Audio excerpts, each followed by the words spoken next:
In this guide, I'm going to show you how to change your language and country settings on YouTube.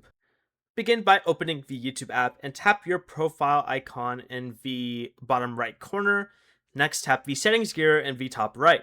From here, select languages, then tap app language to change the language used for YouTube's menus and buttons. You'll find this in the system settings under preferred language. You can also select the option for preferred languages here and select the languages you want YouTube to prioritize when recommending videos, titles, and other content. To change your country though, you're going to want to return to the main settings page here and open General. Go ahead and tap Location, then choose the country or region you want to use. Your YouTube language and location settings will now be updated. Before you leave, remember to like the video and subscribe to the channel with all notifications on for more content like this. It really does help out the channel and we'd greatly appreciate it. And if you did have any questions, just ask them down in the comment section below. I'm going to be doing my best to reply to every single comment down there. Peace.